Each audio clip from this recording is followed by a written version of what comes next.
കണ്ണുകൊണ്ടൂടെ തനിക്ക്? സോറി, അറിയാതെ പറ്റിയതാ. ആ ബുക്സ് എടുക്ക്.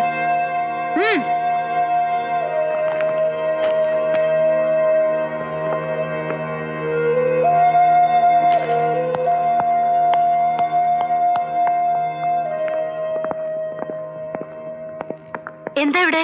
അറിയാതെ ഞാനൊന്ന് ദേഹത്ത് മുട്ടിയതിന് ആ കുട്ടി എന്നെ തല്ലി.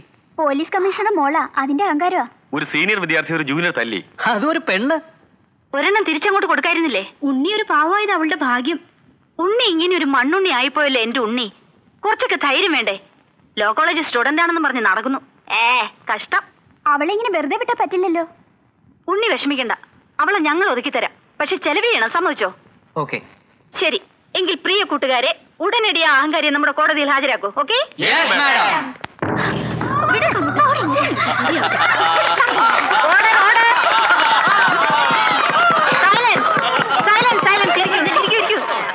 വിട്ടോളൂ. അപ്പൊ നമുക്ക് ആരംഭിക്കാം. പ്രതിഭാഗം. ഇരിക്കൂ. കുറച്ചു നേരത്തേക്ക് എല്ലാവരും ഒന്ന് ഡീസന്റ് ആയിരിക്കണം. ഞാനൊന്ന് നിയമം നടപ്പിലാക്കിക്കോട്ടെ. യുവർ ഓണർ, ഈ നിൽക്കുന്ന ശശികല എന്ന ജൂനിയർ വിദ്യാർത്ഥിനി എന്റെ കക്ഷിയും ഈ കോളേജിലെ സീനിയർ വിദ്യാർത്ഥിയുമായ ഉണ്ണികൃഷ്ണനെ വളരെ ക്രൂരമായി മുഖത്ത് പ്രഹരമേൽപ്പിക്കുകയുണ്ടായി. പ്രതിയുടെ ദേഹത്ത് എന്റെ കക്ഷി അറിയാതെ ഒന്ന് മുട്ടിപ്പോയത് തികച്ചും യാദൃച്ഛികമായ ഒരു സംഭവം മാത്രമാണ്. എന്റെ കക്ഷിയുടെ പേര് ഉണ്ണികൃഷ്ണൻ എന്നാണെങ്കിലും സ്ത്രീകളുടെ ഇടയിൽ സാക്ഷാൽ ഉണ്ണികൃഷ്ണന്റെ ലീലാവിനോദങ്ങൾ ഒന്നും തന്നെ കാണിക്കാത്ത വ്യക്തിയാണെന്ന് അദ്ദേഹത്തിന്റെ ഇത്രയും കാലത്തെ കോളേജ് ജീവിതത്തിൽ നിന്ന് എല്ലാവർക്കും ബോധ്യപ്പെട്ടിട്ടുള്ള വസ്തുതയാണ്. അങ്ങനെയുള്ള എന്റെ കക്ഷിയെ ശാരീരികമായും മാനസികമായും പീഡിപ്പിച്ചതിന് പ്രതിക്ക് പരമാവധി ശിക്ഷ നൽകണമെന്ന് കോടതിയോട് അപേക്ഷിച്ചു കൊള്ളുന്നു. That's all your honour. പ്രതിഭാഗം വക്കീൽ ഹാജരായിട്ടുണ്ടോ? Yes your honour. പ്രതിക്കൂട്ടിൽ നിർത്തിയിരിക്കുന്ന ശശികല ഉണ്ണികൃഷ്ണൻ എന്ന പുരുഷനെ തല്ലിയെന്ന് പറയുന്നത് തികച്ചും അസത്യമാണ്. വാദിഭാഗം വക്കീലിന്റെ പ്രലോഭനങ്ങളിൽ കുടുങ്ങാതെ ന്യായമായ ഒരു തീരുമാനത്തിൽ എത്തണമെന്നാണ് കോടതിയോട് എന്റെ അപേക്ഷ. ഒരു പുരുഷനെ തല്ലുവാനുള്ള ആരോഗ്യമില്ലാത്ത എന്റെ ഈ കക്ഷി ഉണ്ണികൃഷ്ണന്റെ കവിളിൽ തലോടുക മാത്രമാണ് ചെയ്തത്. അല്ലാതെ വാദിഭാഗം വക്കീൽ പറഞ്ഞ പോലെ യാതൊരുവിധ പ്രഹരവും ഏൽപ്പിച്ചിട്ടില്ല. അതുകൊണ്ട് എന്റെ കക്ഷിയുടെ പ്രായത്തെയും വികാരത്തെയും മാനിച്ച് ശിക്ഷയിൽ നിന്ന് ഒഴിവാക്കണമെന്ന് അപേക്ഷിച്ചു കൊള്ളുന്നു. That's all your honour. മായനെ വിളിച്ചോ? അയ്യടാ പോടാ.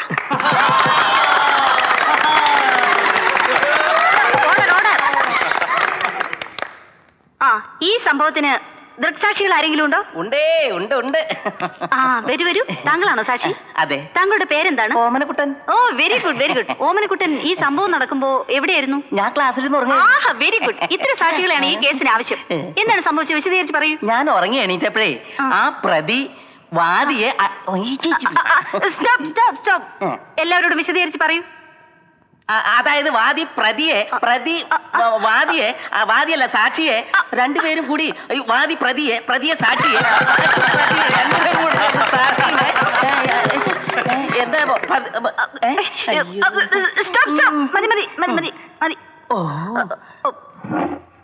വാദിഭാഗത്തിന്റെയും പ്രതിഭാഗത്തിന്റെയും വാദം കേട്ടതിന്റെ അടിസ്ഥാനത്തിൽ പ്രതി കുറ്റക്കാരിയാണെന്ന് നിസ്സംശയം തെളിഞ്ഞിരിക്കുന്നു. ആയതിനാൽ സൽഗുണസമ്പന്നനും സൽസ്വഭാവിയും സുന്ദര കളയപരനുമായ നമ്മുടെ സഹപാഠി ഉണ്ണികൃഷ്ണനെ കവിളിൽ തലോടുകയും അതുമൂലം മാനഭംഗപ്പെടുത്താൻ ശ്രമിച്ച ഈ യുവതി ഒരു പെൺകുട്ടിയായി ജീവിക്കുന്നത് സ്ത്രീവർഗത്തിന് തന്നെ അപമാനമാണ്. ആയതിനാൽ കുറഞ്ഞ ശിക്ഷയായി പ്രതിയുടെ സൗകര്യം കൂടി കണക്കിലെടുത്ത് പ്രതിയെ ആൺവേഷം കെട്ടിച്ച് ഈ ക്യാമ്പസിൽ നടത്താൻ കോടതി ഉത്തരവിടുന്നു.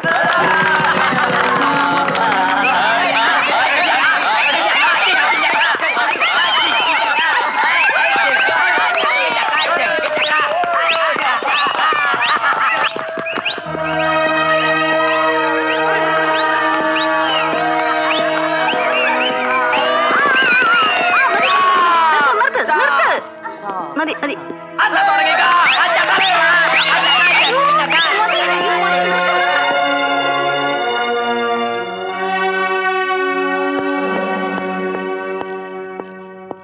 എന്താ ഇത്?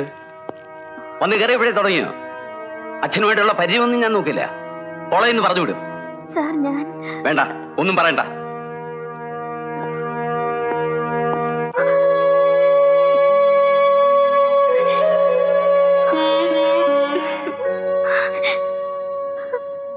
എടോ ശശിയല്ലേ, അയ്യേ, വലിയ പോലീസ് കമ്മീഷണറുടെ മോളാണ്, ധീരയാണെന്നൊക്കെ പറഞ്ഞിട്ട് ഓടിപ്പോന്നോ?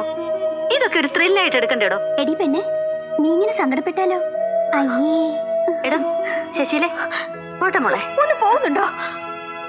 ഇതൊക്കെ ഒരു ത്രില്ലായിട്ട് എടുക്കണ്ടേ? ഇങ്ങനെ ദേഷ്യപ്പെട്ടാലോ? നീ വലിയ സ്മാർട്ട് ആണെന്നൊന്നും വിചാരിക്കണ്ട. ഒരു ദിവസം ഇത് എല്ലാത്തിനും കൂടി ഞാൻ പകരം ചോദിക്കും. നോക്കിക്കോ. പകരം വീട്ടിലോ? ഗ്രേസിക്കൊരു മണി ഓർഡർ ഉണ്ട്, ഓഫീസിലേക്ക് വരും. ആ, ഒരു ഉഗ്ര ഷോപ്പിംഗിനുള്ള വഴിതെളിഞ്ഞിരിക്കുന്നു. അതങ്ങ് മനസ്സിൽ വെച്ചാ മതി. വാ പോവാം.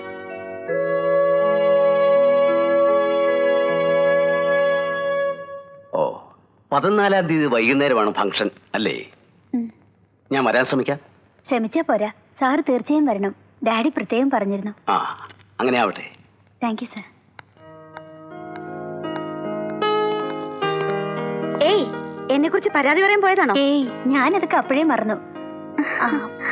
14-ാം തീയതി എന്റെ ബർത്ത്ഡേ ആണ്. മായ തീർച്ചയായും വരണം. നോക്കാം. ദേ, വന്നില്ലെങ്കിൽ പഴയ വഴക്കൊന്നും മറക്കില്ല കേട്ടോ. അയ്യോ, ആരൊക്കെ വന്നില്ലെങ്കിലും ശശികലയുടെ ബർത്ത്ഡേക്ക് ഞാൻ വന്നിരിക്കും. ശരി, വരട്ടെ. ഒരു പോലീസ് കമ്മീഷണർ എന്ന നിലയിൽ ഇന്നേ വരെയുള്ള എന്റെ ജീവിതത്തിൽ ഞാൻ ഒരു കളങ്കവും കാണിച്ചിട്ടില്ല. എന്റെ അമ്മേ, അത് പിന്നെ എനിക്കറിയില്ലേ. എന്റെ ഒരു സുഹൃത്തെന്ന നിലയിൽ ഞാൻ ഇദ്ദേഹത്തോട് പല സഹായങ്ങളും ആവശ്യപ്പെട്ടിട്ടുണ്ട്. ഒന്നും ചെയ്തു തന്നിട്ടില്ലെന്ന് മാത്രമല്ല, ഫോണിൽ കൂടി ഒരുപാട് ചീത്തയും പറഞ്ഞു. ഇങ്ങനെ നിയമം നോക്കുന്ന ഒരു മനുഷ്യനെ ഞാൻ ആദ്യമായിട്ടാണ് കാണുന്നത്. എല്ലാ രംഗത്തും എനിക്ക് സുഹൃത്തുക്കളുണ്ട്. ദേ, ഇവിടെ തന്നെ നോക്കൂ. വിദ്യാഭ്യാസം, വ്യവസായം, രാഷ്ട്രീയം, നിങ്ങളെയൊക്കെ എന്റേതായ നേട്ടങ്ങൾക്ക് വേണ്ടി ഇന്ന് വരെ ഞാൻ ഉപയോഗിച്ചിട്ടില്ല, ഉപയോഗിക്കുകയുമില്ല. സ്നേഹവും ബന്ധവും നോക്കി പ്രൊഫഷണൽ എത്തിക്സ് വിട്ട് ഞാനും കളിക്കില്ല. അതാണ് അതിന്റെ ശരി. അങ്ങനെ കളിക്കുകയാണെങ്കിൽ എനിക്ക് എന്തെങ്കിലും കളി കളിക്കാം. ഇന്ന് വരെ നിങ്ങൾ ആരെങ്കിലും എന്റെ പേരിൽ ഒരു അഴിമതി കേട്ടിട്ടുണ്ടോ? ഇല്ലേ, MLA സാറിന്റെ കൈകൾ ശുദ്ധമാണെന്ന് എനിക്കറിയില്ലേ. അറിയാലോ. ഇത് താൻ ഉണ്ടാക്കിയതാണോ? ഏയ്, ആ, അപ്പോ ധൈര്യമായിട്ട് കഴിക്കാം.